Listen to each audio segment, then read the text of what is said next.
Bonjour à tous, aujourd'hui nous allons voir un incontournable d'Excel qui est la fonction si, fonction de logique.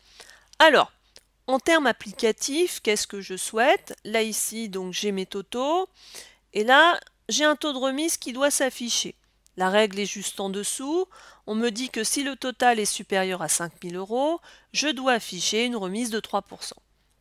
Alors, ce que je vous conseille quand vous avez à mettre en place une formule un petit peu plus compliquée, c'est de prendre un papier, un crayon et d'écrire ce que vous souhaitez faire.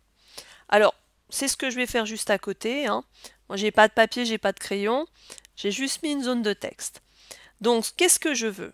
Je veux que si le total est supérieur, alors j'écris bien, à 5 000 €, alors qu'est-ce que j'ai?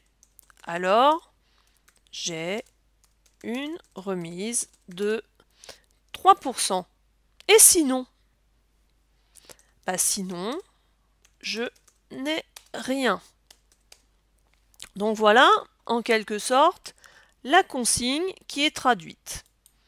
Alors on va voir en langage Excel ce que ça donne, parce qu'il y a des éléments ici qui sont très importants. On a ici le si, hein, qui va imposer quelque chose, alors ça c'est pas terrible, qui va imposer quelque chose, qui va imposer ici un test logique. Le test logique, c'est si le total est supérieur à 5 000 €.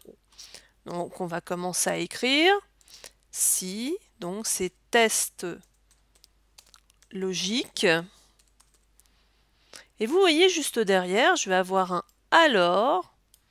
Donc le alors va se traduire par un point-virgule. Alors, donc, j'ai la condition si c'est vrai. Donc, si test logique, point-virgule, si vrai. Re-point-virgule pour le sinon. Donc, sinon, point-virgule, je n'ai rien. Donc, re-point-virgule, et j'aurai le si faux. On va l'écrire donc sous format Excel. Donc, toute formule commence par un signe égal. Égal, si, j'ouvre une parenthèse. Le test logique, alors, on a ici, c'est mon total est en cellule D3. Donc si D3 est supérieur à 5000, donc le alors, on a dit que c'était un point-virgule. Qu'est-ce que j'ai? J'ai 3%. Et si c'est faux, donc sinon, on remet un point-virgule, je n'ai rien. Alors le rien ici va se traduire avec un guillemet et un deuxième guillemet. Et là, vous verrez, on n'affichera rien. Et donc maintenant, j'ai terminé ma formule. Si j'ouvre une parenthèse au début, je ferme ma parenthèse à la fin. Je n'oublie pas.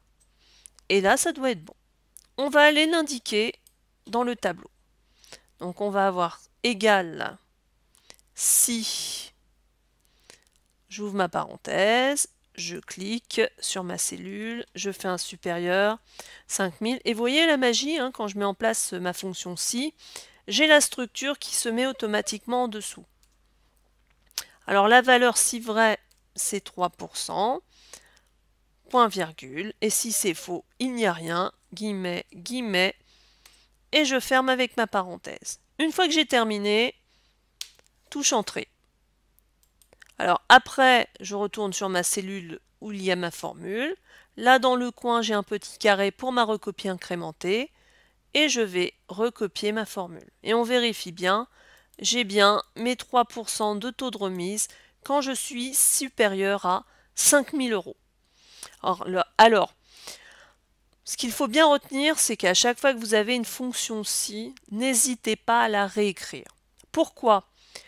Généralement, on oublie le sinon. C'est-à-dire que beaucoup de personnes font généralement la chose suivante. Si le total est supérieur à 5 000, point virgule, la remise de 3%, et puis on referme la parenthèse et ça ne fonctionne pas. Hein. Donc n'oubliez pas le si, alors, sinon, c'est la base de la fonction si. N'hésitez pas à l'écrire, parce que pour le moment on n'a qu'un seul si. Vous verrez dans d'autres tutos, on peut avoir 2 si, on peut même aller jusqu'à 7 si imbriqués. Donc vous verrez que ça devient de plus en plus compliqué. Et dernière chose, oui, il y a un assistant pour faire la fonction si. Maintenant, si vous voulez vraiment apprendre à l'utiliser, utilisez-la comme ça à la main, vous arriverez à mieux progresser. Voilà donc pour la fonction si simple. J'espère que vous avez bien tous compris.